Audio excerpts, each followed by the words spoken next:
Setelah kita telah selesai melakukan tahapan inti dalam sebuah proses penelitian, yaitu pengambilan data dan juga pengolahan data, maka langkah penting yang harus dilakukan adalah bagaimana menuliskan hasil penelitian tersebut ke dalam bagian result dan discussion atau pada bagian hasil dan pembahasan. Nah, kali ini saya akan membahas terkait teknik penulisan hasil dan pembahasan pada penelitian kuantitatif.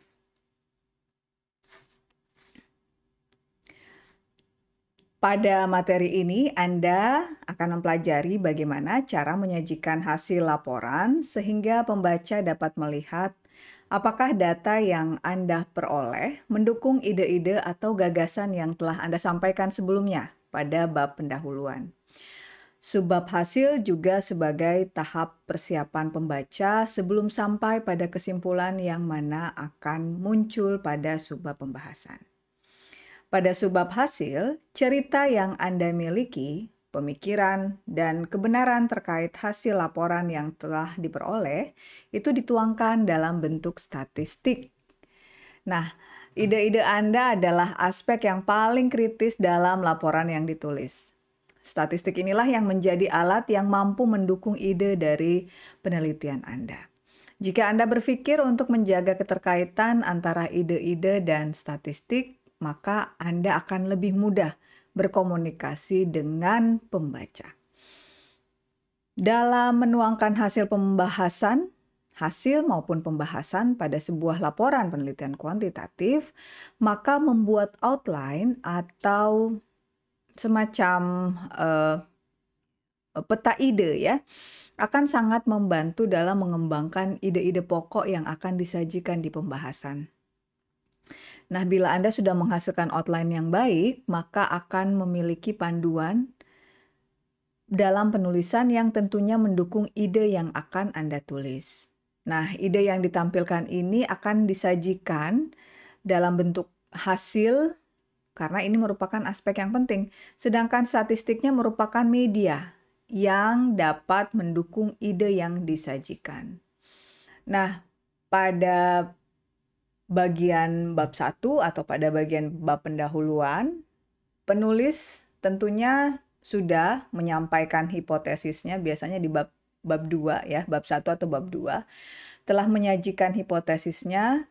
Nah, secara normalnya biasanya Anda berbicara mengenai hipotesis pada subbab hasil dalam urutan yang sama ketika Anda menyajikan pada bagian pendahuluan atau pada bagian bab kedua yaitu tinjauan pustaka.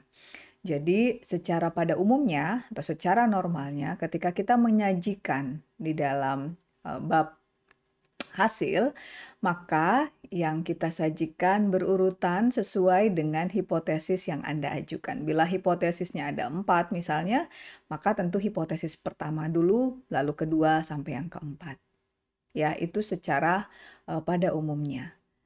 Nah, di dalam hasil sendiri terdiri dari bagian ada analisis deskriptif, ada uji validitas dan reliabilitas, terutama untuk penelitian-penelitian eksperimen, ya, non-survei, maka perlu dilakukan yang namanya uji manipulation atau manipulation check atau kita biasa bilang sini uji kontrol atau manipulasi.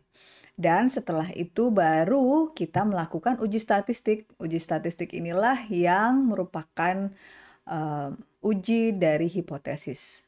Ya, kita menguji apakah hipotesis yang kita ajukan itu diterima atau ditolak.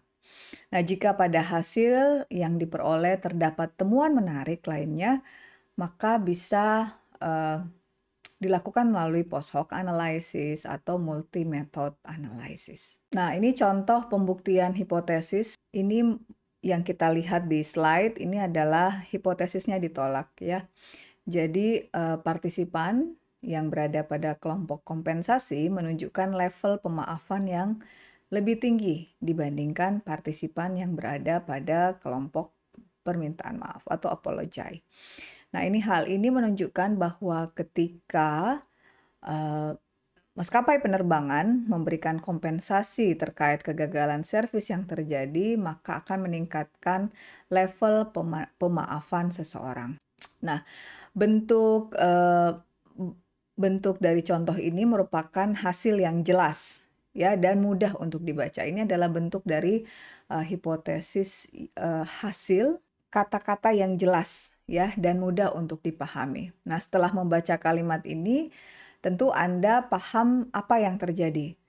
Dan pada kalimat ini dapat dilihat bahwa peneliti melakukan uji terhadap hipotesisnya, bagaimana hasilnya, dan faktanya bahwa data tersebut terkonfirmasi dengan hipotesis atau asumsi yang diajukan oleh peneliti. Nah, pada contoh yang nomor 1 ini tentu tidak membutuhkan statistik, ya. Namun, pada bagian ketika Anda menuliskan subbab hasil, ya, pada bagian hasil, maka Anda perlu menuliskan secara statistik. Sebab pada suatu laporan kuantitatif ilmiah, pembaca mengharapkan adanya informasi statistik dan teknis yang mendukung kesimpulan.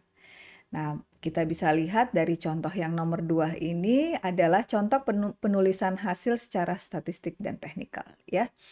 Nah, coba kita lihat di contoh nomor 2 ini, studi ini membuktikan bahwa 3 jenis strategi pemulihan pelayanan berpengaruh secara signifikan terhadap pemaafan konsumen. Di sini juga kelihatan bahwa min tertinggi dari strategi pemulihan pelayanan itu ada pada kelompok apology dan compensation dibandingkan 2 kelompok yang lainnya.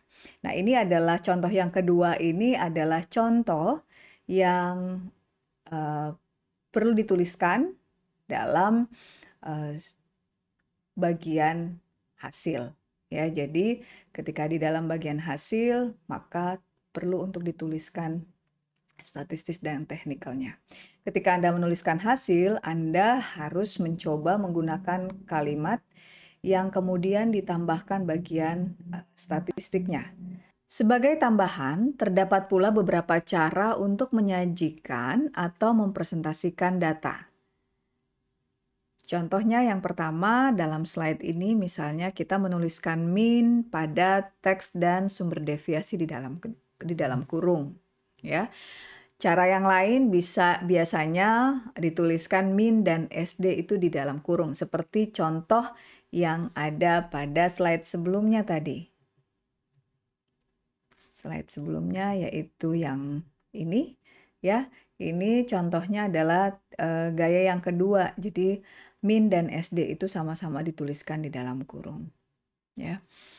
Lalu yang ketiga ada pula caranya dengan min dituliskan di dalam tabel, ya, dituliskan ke dalam tabel. Nah, ketika hasil yang diperoleh signifikan, penulis atau peneliti akan cenderung memberikan banyak ruang dalam menuliskan hasil yang signifikan di dalam naskahnya. Sementara ketika itu hasilnya menjadi tidak signifikan, ya, maka akan sulit atau kadangkala mengalami kebuntuan, ya, dalam menuliskan pembahasan ketika hasilnya menjadi non-signifikan. Nah, hasil yang signifikan menunjukkan bahwa ada sesuatu yang menarik terjadi sehingga tidak heran ketika para peneliti menuliskannya secara detail.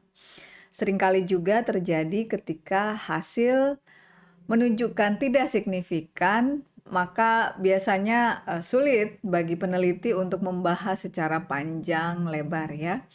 Nah, pada penyajian hasil, meskipun hasil statistik gagal memperoleh hasil yang signifikan, maka perlu untuk dilaporkan sebagai non-signifikan, bukan insignifikan. Baik, berikut ini merupakan gaya penulisan dalam menyajikan hasil berdasarkan APA style. Ya, jadi kalau kita menuliskan hasil, itu biasanya hanya dituliskan misalnya melakukan uji T. Hanya langsung dituliskan T sama dengan berapa. Padahal, ini adalah teknik penulisan yang sesuai dengan standar APA style ketika Anda menuliskan uji hipotesis terutama ya. Ada nilai statistik yang kelihatan, sehingga pembaca paham bahwa uji apa yang Anda, lakukan. Jadi setiap pengujian itu memiliki teknik penulisan tertentu. Bisa kita lihat di sini ada uji T, ada uji F.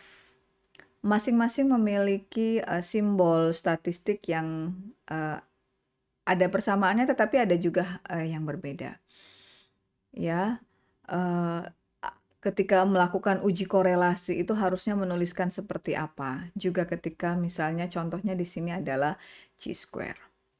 Ini perlu untuk dipahami, supaya kadangkala kita menuliskan hanya dengan, mmm, menuliskan angkanya saja, ya. Biasanya T sama dengan berapa, P value-nya sama dengan berapa, hanya itu saja. Padahal ada standar di dalam penulisan result, sesuai dengan APA style. Nah, ketika Anda memiliki banyak data, maka biasanya membuat Anda kesulitan untuk memasukkan semuanya ke dalam teks atau paragraf tanpa terlalu membebani atau membuat pembaca merasa bosan. Nah, oleh karena itu perlu untuk mempertimbangkan penggunaan tabel dalam menuliskan hasilnya. Penggunaan tabel merupakan cara yang cukup efektif untuk menyajikan informasi dengan jumlah banyak dalam ruang kecil atau terbatas. Terlebih lagi ketika studi melibatkan variabel yang banyak. Ya, jadi biasanya pada umumnya penggunaan tabel ini eh, kita tampilkan ketika memiliki banyak data. Hal ini membuat Anda kesulitan untuk menuliskan semuanya ke dalam sebuah teks ya atau paragraf. Karena tentunya ini akan membebani para pembaca. Pembaca tentu akan merasa bosan kalau terlalu banyak data penuh dengan angka-angka. Nah, oleh karena itu, cara atau trik yang perlu dipertimbangkan adalah dengan menggunakan tabel ketika menuliskan hasil ya. Nah, penggunaan tabel merupakan cara yang cukup efektif untuk menyajikan informasi dengan jumlah banyak, tetapi disajikan dalam ruang yang kecil atau terbatas, sehingga ini mudah untuk dipahami dengan cepat oleh pembaca. Terlebih lagi ketika studi melibatkan variabelnya itu banyak. Nah, penggunaan dari tabel ini biasanya kalau kita lihat itu ada pada bagian uji hipotesis atau pada bagian deskripsi hasil penelitian atau deskripsi data responden. Berikut ini adalah contoh penyajian data mengenai penelitian perbedaan pria dan wanita dalam merespon lelucon atau jokes ya yang menyinggung salah satu gender, pria dan wanita, dan data-data ini ditampilkan dengan menggunakan tabel. Kalau kita lihat akan sangat mudah ketika data-data yang begitu banyak ini ditampilkan ke dalam tabel. Bayangkan kalau data-data ini dituliskan ke dalam teks yang tentunya akan membuat pusing para pembaca ya, akan membebani pembaca sehingga penggunaan tabel dapat menyajikan data secara lebih koheren. Namun demikian, penulisan tabel itu ada sendiri tekniknya ya. Jadi kita lihat yang bagian awal di atas yaitu berikan keterangan nomor tabel pada baris pertama dan judul tabel di baris kedua. Dan perlu diingat bahwa judul tabel dituliskan dengan model italic ya atau tulisan miring. Dan juga judul tabel menggunakan huruf kapital di setiap awalan katanya. Lalu pada penulisan tabel juga hilangkan garis-garis vertikal, yang ada itu hanya horizontal saja ya. Berikan garis horizontal antara label, kondisi, dan variabel. Lalu luruskan fungsi desimal. Jadi kalau misalnya ada angka desimal, maka luruskan, sesuaikan, buat konsistensi apakah mau 2 angka di belakang koma atau 1 angka di belakang koma agar semua terlihat, rapih di setiap kolomnya. Seperti pada contoh yang ada slide ini. Untuk selanjutnya adalah bagaimana membuat figur. Ya, jadi penggunaan figur dalam menyajikan data selain tadi tabel, itu juga dapat membantu untuk meringkas sebuah informasi atau hasil yang kita ingin sampaikan kepada pembaca sehingga lebih efisien dan presisi ya. Nah, selain tabel yang mampu menyajikan data yang banyak secara lebih efisien, maka penggunaan figur atau gambar ini diperlukan untuk lebih mempengaruhi visualisasi pembaca. Salah satu hal yang perlu dipertimbangkan dalam membuat misalnya grafik itu adalah penulis dapat merubah tampilan skala X dan Y tanpa merubah data itu sendiri. Pada contoh yang disajikan, kita bisa membaca dengan cepat bahwa independent variabelnya atau X-nya, variabel X-nya itu adalah word type, sedangkan dependent variabelnya adalah reaction time. Lalu anger dan furniture ini adalah variasi dari independent variabelnya. Biasanya ini terjadi pada penelitian-penelitian yang modelnya adalah penelitian eksperimen. Setelah kita melakukan pengambilan data dan penulisan result atau hasil, tentunya peneliti perlu menyampaikan kepada pembaca apa yang ia temukan dan apa arti atau makna dari temuan tersebut. Nah, hal inilah yang akan dituangkan di bagian diskusi. Mari kita bahas lebih lanjut bagaimana menggabungkan semua informasi yang ada di bagian result tadi ke dalam bagian diskusi.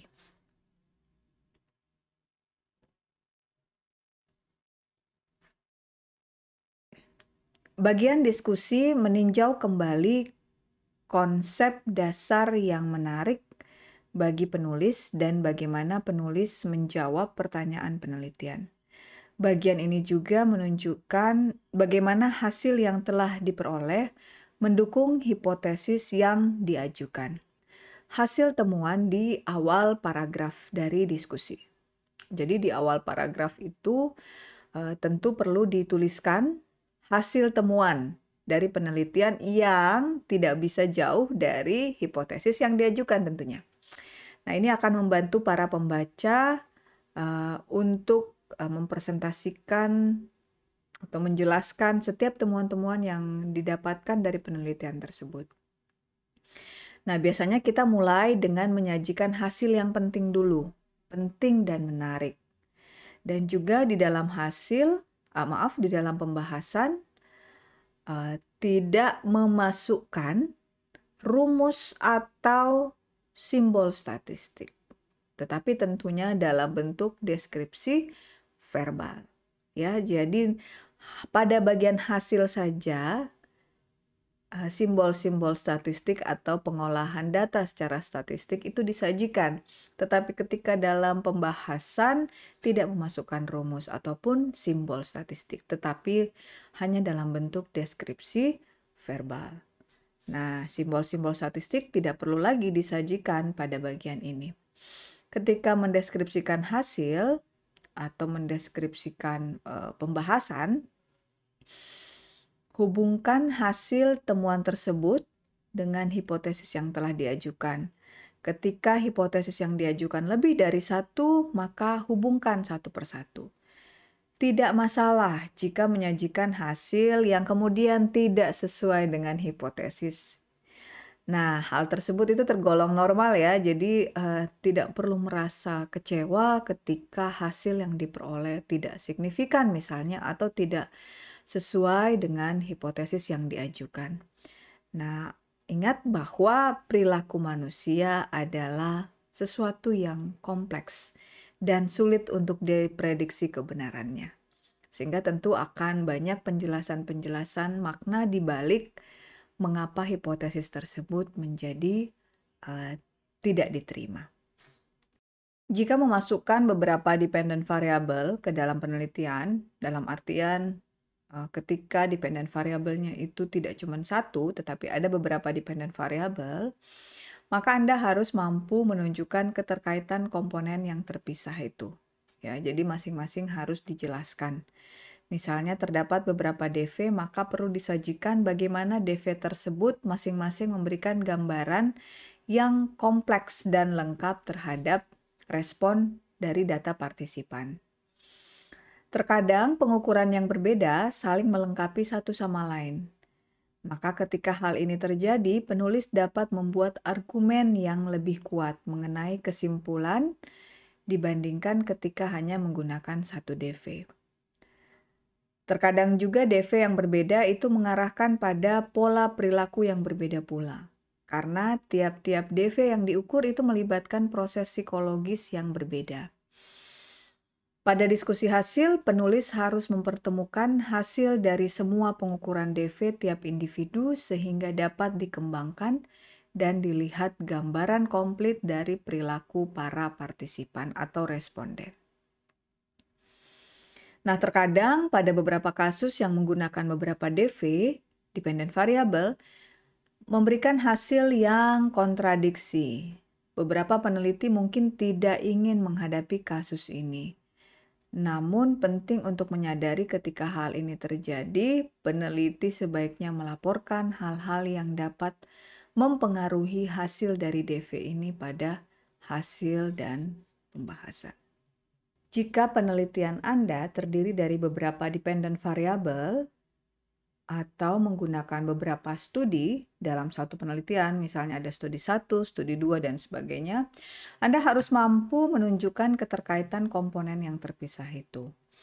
Misalnya terdapat beberapa DV, maka perlu disajikan bagaimana dependent variable tersebut memberikan gambaran yang kompleks dan lengkap terhadap respon partisipan atau responden.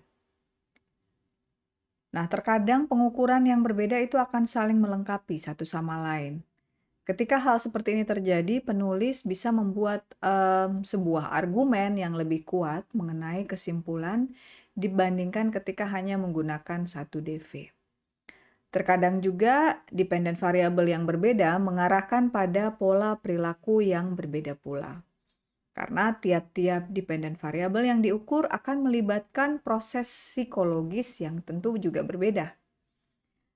Nah, pada bagian diskusi, penulis harus mempertemukan hasil dari semua pengukuran dependent variable tiap individu, sehingga dapat dikembangkan dan dilihat bagaimana gambaran komplit secara agregat dari perilaku atau respon partisipan maupun responden.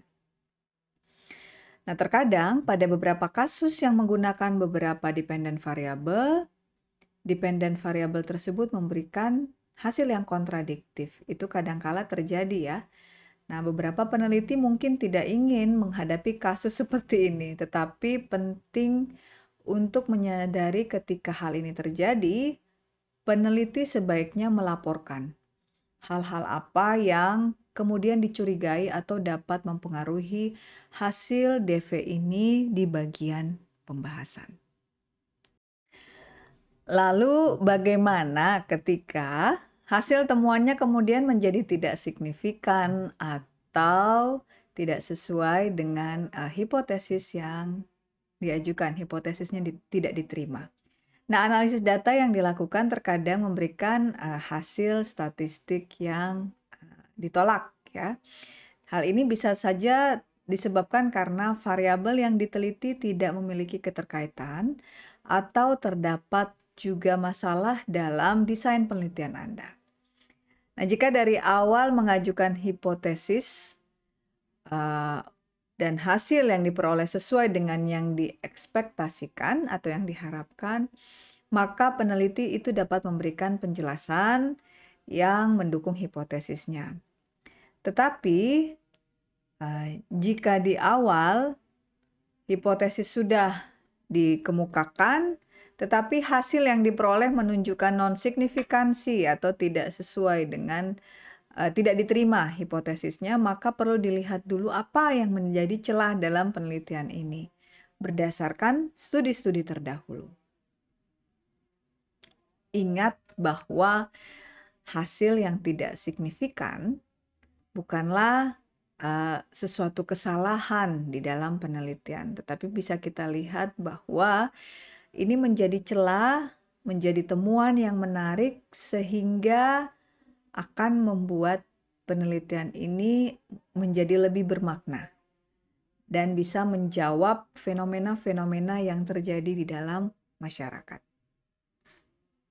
Pada bagian pembahasan, kita tidak hanya menceritakan, menuliskan tentang hasil dari studi kita, tetapi juga kita kemudian membandingkan hasil dari temuan studi kita dengan studi-studi terdahulu. Jadi pada bagian ini adalah diuraikan tentang hasil temuan dan dikaitkan dengan hasil studi-studi terdahulu. Contoh yang ada di sebelah kanan dari slide ini adalah bentuk dari tulisan penelitian di bagian pembahasan yang membandingkan antara hasil temuan dan studi-studi terdahulu. Apakah kemudian mendukung atau tidak mendukung dari penelitian yang dilakukan. Nah, hasil temuan penelitian mungkin saja dapat mengkonfirmasi atau tidak dapat mengkonfirmasi hipotesis. Dan hasil penelitian juga mungkin sama atau juga tidak sama dengan penelitian terdahulu. Tentu ini terjadi karena berbagai alasan yang berbeda-beda. Nah, penelitian lain mungkin memiliki keterbatasan metode. Penelitian lain juga mungkin memiliki keterbatasan dalam hal jumlah penelitian mungkin atau karakteristik penelitian. Perbedaan partisipan juga dapat mempengaruhi hasil dari perbedaan hasil yang diperoleh antara satu studi dengan studi lainnya. Nah, ketika suatu perbedaan timbul antar penelitian yang satu dengan yang lainnya, maka menjadi menarik ya untuk didiskusikan lebih lanjut. Terdapat pendapat yang mengatakan bahwa ukuran sampel yang kecil juga bisa menjadi penyebabnya.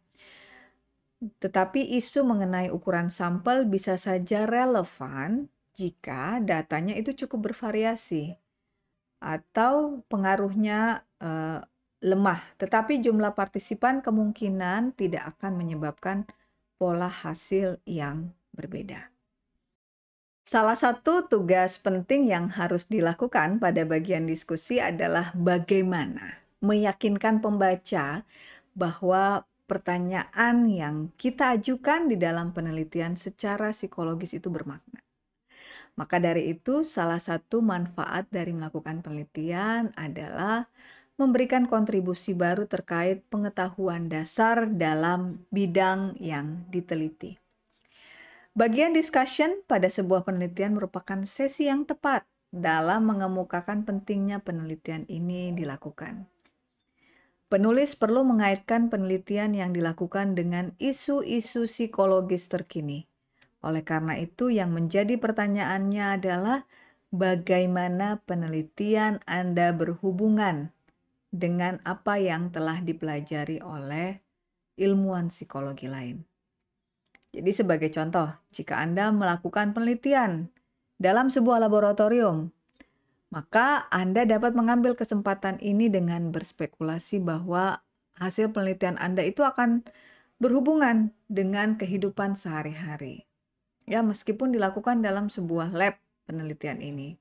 Tapi tentunya Anda bisa menuliskan pada bagian pembahasan bahwa ini akan berkaitan dengan kehidupan sehari-hari yang relevan. Anda juga dapat menghubungkan hasil tersebut pada populasi yang berbeda dari partisipan. Dugaan seperti ini menunjukkan bahwa Anda memiliki pengetahuan maupun bisa adaptable dengan isu-isu yang penting dalam cangkupan bidang tersebut. Pada bagian discussion juga memungkinkan peneliti untuk memperluas pembahasan terkait hasil penelitian. Ingat bahwa setiap penelitian akan meninggalkan pertanyaan yang tidak terjawab. Jadi pada sesi discussion, peneliti dapat memberikan saran untuk penelitian selanjutnya.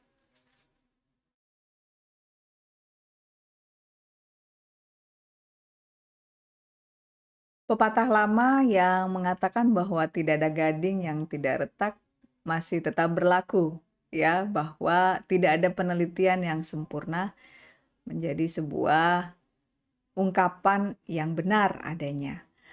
Nah, pada bagian diskusi, penulis harus mengakui keterbatasan dalam penelitiannya. Keterbatasan tersebut dapat datang dari berbagai aspek pada penelitian yang kita lakukan.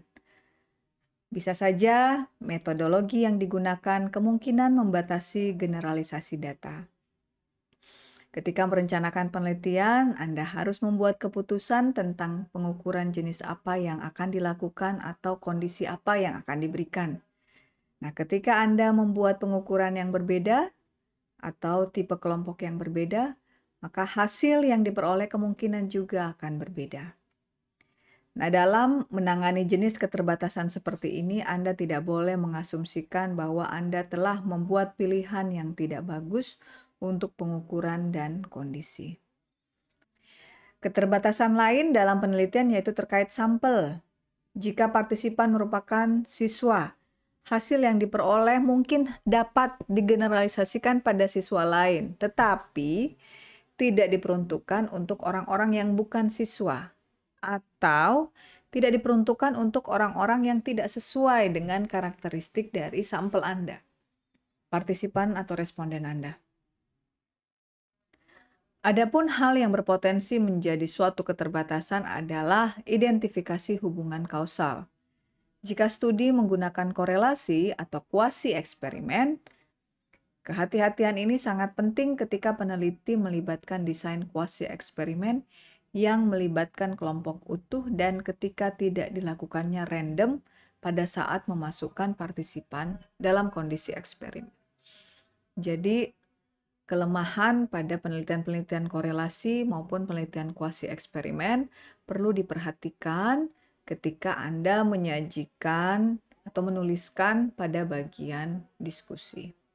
Dari pembahasan tadi terkait result and discussion, maka kita bisa mengambil sebuah benang merah ya, apa perbedaan antara result dan discussion.